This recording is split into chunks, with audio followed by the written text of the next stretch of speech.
नमस्कार दोस्तों, मैं आर्टिस्ट आनंद एक बार फिर से आपका स्वागत करता हूं अपने इस YouTube चैनल में, जिसमें कि हम लोग चर्चा करते हैं रेलवे एस्टेब्लिशमेंट रूल्स के बारे में। तो आज की इस वीडियो में हम लोग चर्चा करने वाले हैं hours of employment and regulations HOER के बारे में। इसमें कुछ ऑब्जेक्टिव क्वेश्चंस रहेंगे जो एग्जाम पॉइंट ऑफ व्यू से काफ़ी इम्पॉर्टेंट और वेरी कम, मतलब मोस्टली इसी टाइप का क्वेश्चन पूछे जाते हैं एग्जाम में। तो चलिए वीडियो को स्टार्ट किया जाए।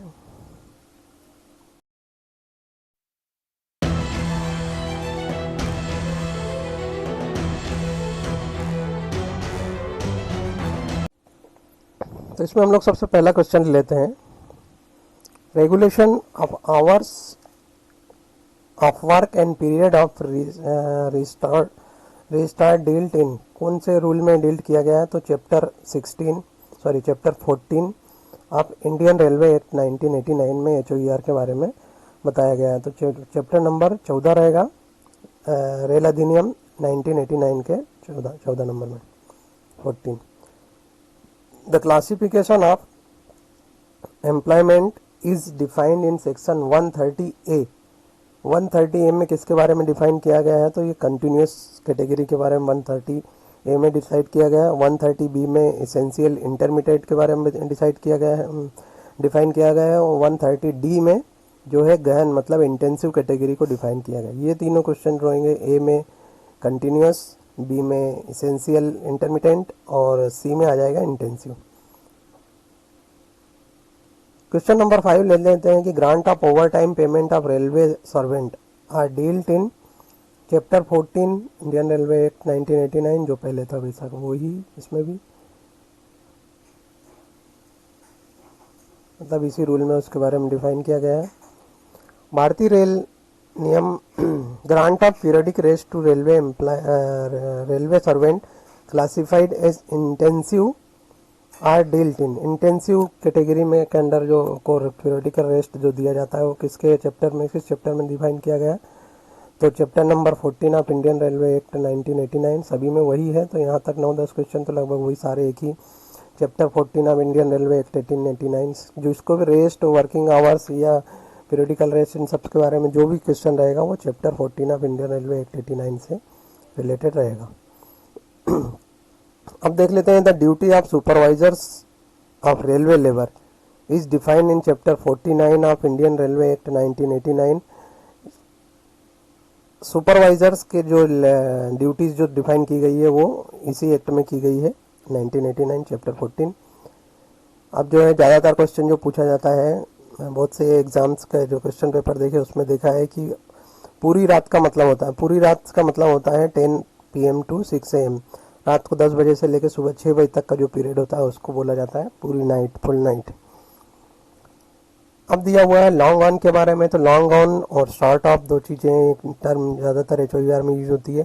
तो लॉन्ग ऑन का क्या मतलब होता है कि in the case of intensive worker, जो इंटेंसिव वर्कर है।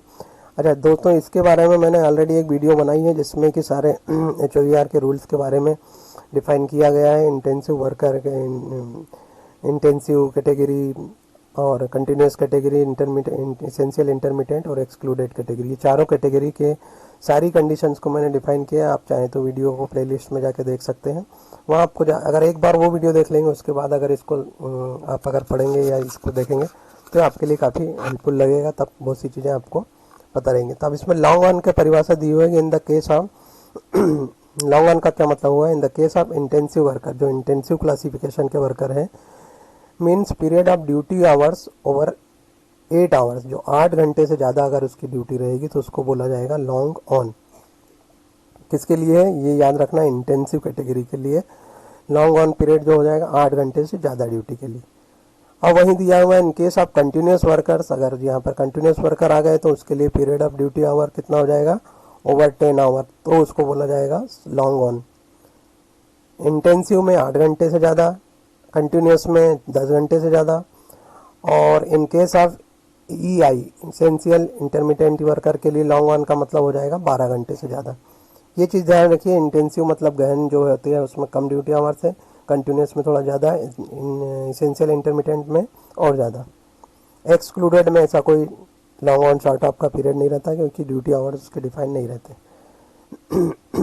अब यहाँ पर दिया हुआ है, फुल फॉर्म पूछ लिया है कि रीजनल लेबर कमीशन का एब्रीविएशन क्या है, तो आरएलसी, मतलब आरएलसी का एब्रीविएशन या फिर पूछा जाएगा फुल फॉर्म तो रीजनल लेबर कमिश्नर। 15 नंबर देखते हैं, the document which shows the duty hours of work of railway servant. Railway servant के जो ड्यूटी आवर्स के बारे में जो बताता है उसे बोला जाता है ड्यूटी रोस्टर। उसी में ड्यूटी रोस्टर में उसकी ड्यूटी बताई जाती है, किस पीरियड से कब तक उसकी ड्यूटी रहे। Regional labour commissioner is appointed by notification in the official gazette में उसका ऑफिशियल मतलब उसके बारे में अपॉइंटमेंट दिया जाता है, कौन रहेगा रीजनल लेबर कमिश्नर उस एरिया के लिए। अब स्टेशन का क्लासिफिकेशन दिया है, station which is not junction, वो एक जंक्शन नहीं है, but from this station trains are passed, लेकिन वहाँ से ट्रेनें पास होती है तो उसको क्या बोला जाएगा, नॉन रोड, मतलब नॉन रोड साइड स्टेशन उसको बोला जाएगा। अब 18 नंबर देख लेते हैं। अब इसमें टर्म का यूज़ हुआ है शॉर्ट ऑफ। लॉन्ग ऑन का वहाँ हुआ था, यहाँ पर शॉर्ट ऑफ का हुआ है।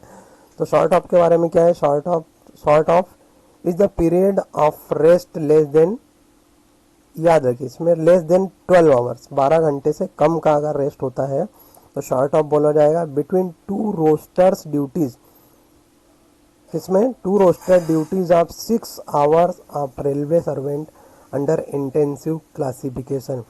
इंटेंसिव क्लासिफिकेशन का एक एम्प्लॉई है जिसका कि ड्यूटी रोस्टर 8 घंटे का है, उसके लिए अगर शॉर्ट ऑफ पूछा जाएगा तो लेस रेस्ट जो रहेगा वो लेस देन, अगर 12 घंटे से कम का अगर रेस्ट है तो that will be called short off. ये याद रखिए, इंटेंसिव कैटेगरी होना चाहिए और रोस्टर 6 आवर का होना चाहिए। अब देख लेते हैं इसमें शॉर्ट ऑफ की अवधि। Short off is the period of days rest between two roster duty of railway servant under continuous classification. Two roster duty मतलब 2 ड्यूटी के बीच में, कंटिन्यूस मतलब 2 कॉन्सिक्यूटिव डे वर्किंग डे में जो बीच का जो पीरियड रहेगा रेस्ट आवर, उसमें अगर लेस देन 10 आवर है, इसेंशियल इंटरमीडिएट में लेस देन 12 था, इसमें 10 आवर है, उसको शॉर्ट ऑफ बोला जाएगा। ठीक है, किसके लिए, कंटिन्यूस क्लासिफिकेशन। इसको अगर लॉजिक बना के दोस्तों बढ़िया से टेबल बना के याद करेंगे तो काफ़ी अच्छे से इस चीज़ समझ में आ जाएगी। एक शिफ्ट के दौरान अधिकतम कितने ब्रेक अनुमत है, मतलब सॉरी इसका अगर इंग्लिश में बोला जाए तो maximum number of breaks permitted a split shift is 2 breaks 3 spell. Split duty का मतलब होता है दोस्तों एक ऐसी इस प्रकार की ड्यूटी की जिसमें कि आपका ड्यूटी आवर्स को, कुछ काम ऐसे होते हैं कि आपको 2 घंटे का काम रहेगा, उसके बाद 1 घंटे या 2 घंटे तक कोई काम नहीं रहेगा, आप आइडल बैठे रहेंगे, लिटरली कोई काम नहीं रहेगा। तो उस पीरियड में क्या रहेगा कि आपको इस तरह से परमिशन दे दी जाएगी कि आप you can leave the work place. Okay, फिर उसके बाद में 1 घंटे के लिए कोई काम आया जो कि आपको करना ही रहेगा, उसके बाद आपको 1 घंटे के लिए या 1.5 घंटे या 2 घंटे के लिए फिर कोई काम नहीं। तो इस प्रकार से ये जो 2 ब्रेक दिए गए हैं, और स्पेल कितने हो गए, पहले 1 घंटा काम किया, फिर 1 घंटा काम किया, फिर 2 घंटे या जो भी पीरियड बचा, इस टाइप से ये 3 तो आपके स्पेल हो गए और 2 इसमें ब्रेक हो गए। इसको बोला जाता है स्प्लिट ड्यूटी। ज़्यादातर ये ऐसे कुछ स्टेशनों पे होती है जहाँ पर कि ट्रेनें बहुत ही कम 1 या 2 गाड़ी चलती हैं, तो उसी गाड़ी के लिए अगर कोई स्टाफ वर्किंग में आता है तो वो उस पीरियड के बीच में वर्किंग करता है, उसके बाद में he can leave the work place, उसको बोला जाता है स्प्लिट ड्यूटी, स्प्लिट शिफ्ट। अब in the place of residence is beyond, अब क्वेश्चन आ जाता है कि in the place of residence, residence जो है आपका उस वर्किंग प्लेस से कितनी दूर है, 1.6 किलोमीटर अगर दूर है, ठीक है। और 7 आवर का जो उसके स्प्लिट ड्यूटी जो है is treated as equivalent to 8 hour of normal duty. तो अगर कंडीशन पूछी जाएगी तो उसमें यही फिल इन द ब्लैंक में ऑब्जेक्टिव में पूछा जाएगा कि 8 आवर्स की नॉर्मल ड्यूटी 7 आवर्स की ड्यूटी को नॉर्मल 8 आवर्स की ड्यूटी माना जाएगा अगर रेसिडेंस प्लेस जो कितनी दूर है, अगर 1.6 किलोमीटर से ज़्यादा दूर है। अब यह sustain effort implies mental effort, विशेष प्रयास माना जाता है मेंटल इफर्ट। अब the power to declare the employment of railway servant is intensive और EI vest with the GM या head of the administration. Railway administration को ये पावर है कि वो उसको डिक्लेयर कर सके कि वो इंटेंसिव कैटेगरी में है या एसेंशियल इंटरमीडिएट में है। अब डेस is the competent to declare railway servant as excluded. अब एक चीज़ समझिए यहाँ पर इंटेंसिव और ईआई दोनों में से को डिफाइन करने के लिए, दो को डिक्लेयर करने के लिए तो जीएम एम्पावर्ड है, head of the railway administration. वहीं पर अगर एक्सक्लूडेड कैटेगरी की बात आती है तो वहाँ पर ministry of railways competent authority है, वही उसको डिक्लेयर कर सकती है। अब इसमें दिया हुआ है 25 number, the time limit for appealing against classification is 90 days. अगर कोई कैटेगरी है जिसको क्लासिफिकेशन उसका चेंज किया है किसी पीरियड से, तो अगर वो उसके अगेंस्ट अपील करना चाहे तो उसको 90 डेज का पीरियड रहता है जब उसको क्लासिफिकेशन कर दिया जाता है। Copy of order specify a railway servant to be treated as supervisory shall be forwarded to supervisory post का जो ऑर्डर है वो shall be forwarded to chief law commissioner के पास उसको भेजा जाता है। अब रेल कर्मचारी को पर्यवेक्षक कौन घोषित कर सकता है? Who can who is the authority to specify the railway servant as supervisory. Supervisory जो उसको स्पेसिफाई करने के लिए कौन है? मिनिस्ट्री ऑफ लेबर जो है वो डिफाइन कर सकती है कौन employee as a supervisory post पर काम कर रहा है, मतलब सुपरवाइजर है। The employment of all railway servant except those excluded are ministry of railways are assumed as continuous. अब इसमें दिया हुआ है health educators and family planning field worker. Family planning और हेल्थ एजुकेटर जो कौन सी कैटेगरी में क्लासीफाई किए जाएंगे? एक्सक्लूडेड, क्योंकि इनका ड्यूटी आवर्स कोई फिक्स नहीं रहेगा, इनको कोई ओवर टाइम या कुछ ऐसा नहीं रहेगा, कभी भी ड्यूटी आना जाना होगा। अब दिया है most of the suitable method to classify employment of railway servant. Railway servant का जो एम्प्लॉयमेंट है उसको क्लासीफाई करने के लिए बहुत सारी मेथड्स है। एंड एज कंटिन्यूस, इंटेंसिव और EI is based on.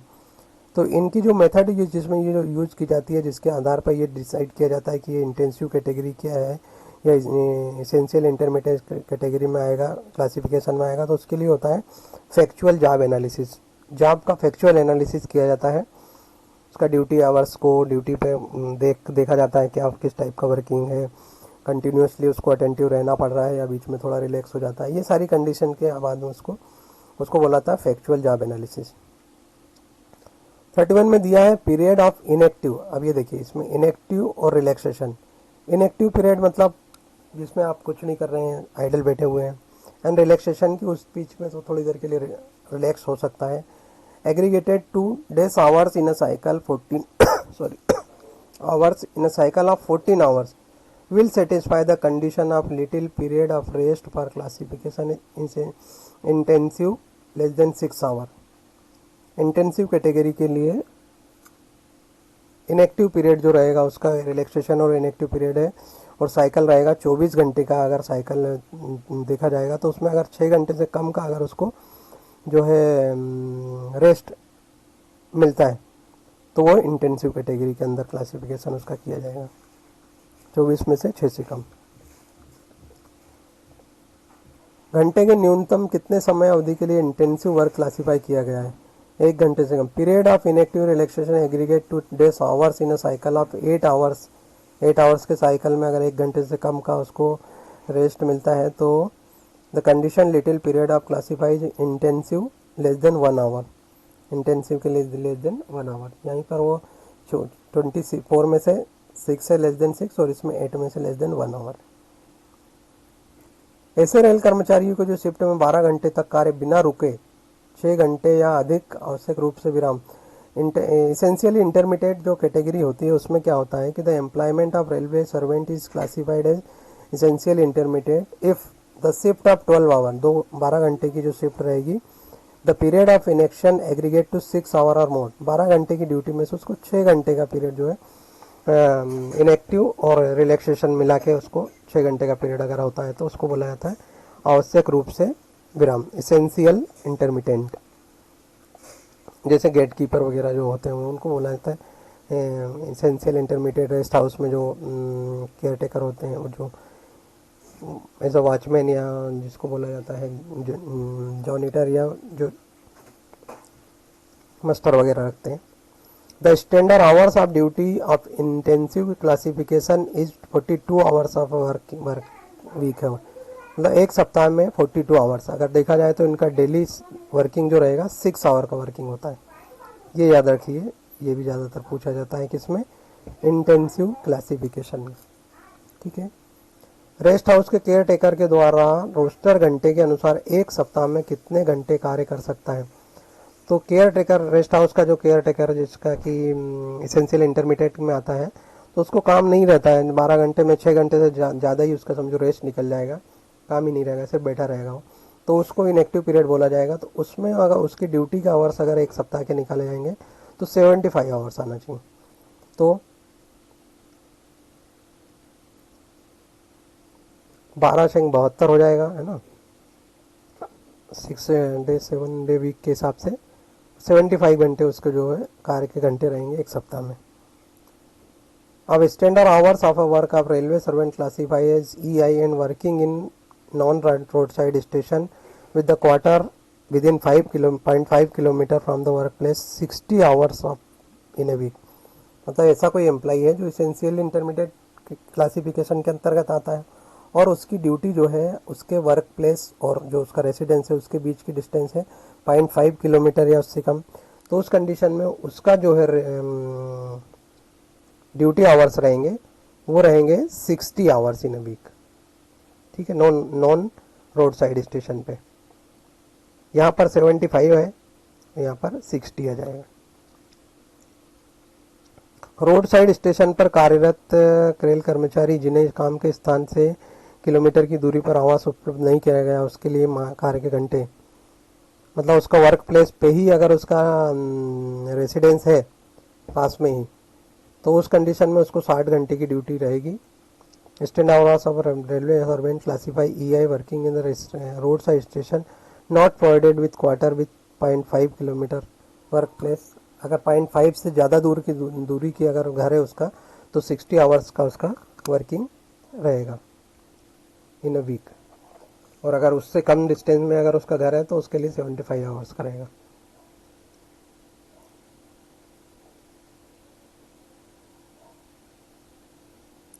Next देख लेते हैं कि road side standard hours of railway servant classify EI working in road side station provided with quarters with in 0.5 kilometre में।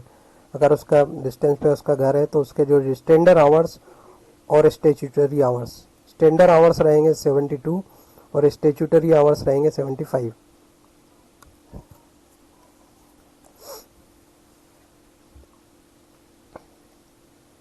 Maximum time limit prescribe for preparatory and complementary work in case of railway servant classify essential is hours an week.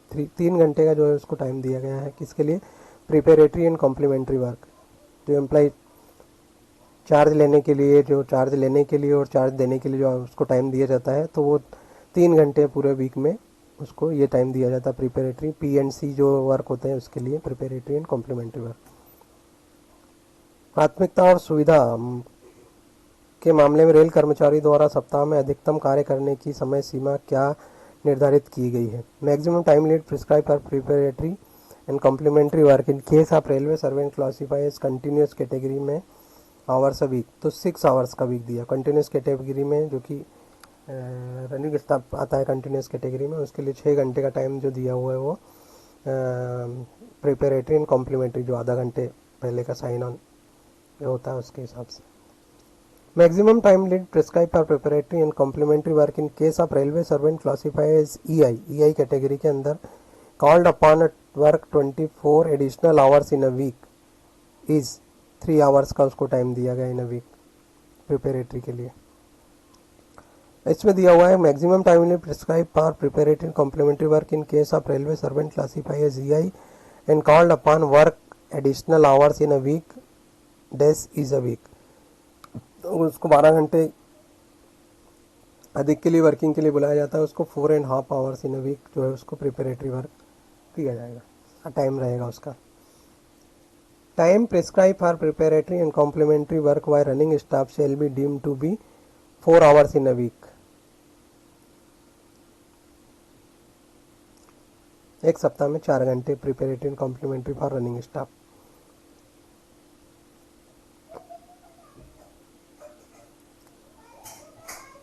If the time assessed for preparatory and complementary work in respect of start classify as continuous is less than 45 minute, अगर उसको 45 minute का preparatory time से कम है तो should be treated as half an hour, तो उसको आधा घंटा ट्रीट किया जाएगा, और 45 से अगर ज़्यादा हो गया तो उसे 1 घंटा ट्रीट कर लिया जाएगा.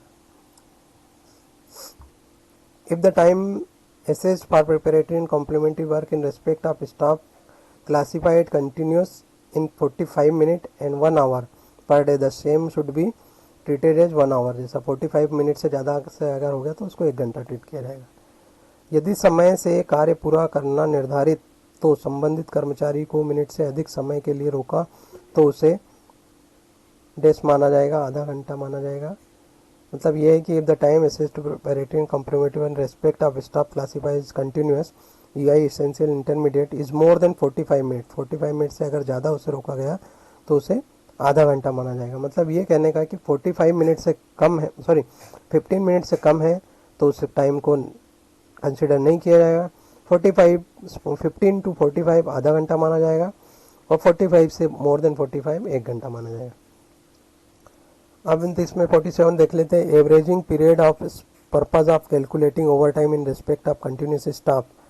इसको कंटिन्यूस जो स्टाफ है उसका अगर ओवर टाइम का कैलकुलेशन किया जाता है वाई वीकली किया जाता है, मतलब फोर्ट नाइट 15 दिन का उसका पीरियड बना के उसका कैलकुलेट किया जाता है. Averaging period for purpose of calculating over time in respect of staff is by weekly. Intensive है उसके लिए भी वाई वीकली ही रहेगा. The particulars of extra work done by a railway servant shall be recorded in register of extra work of hours form A में उसको record किया जाता है.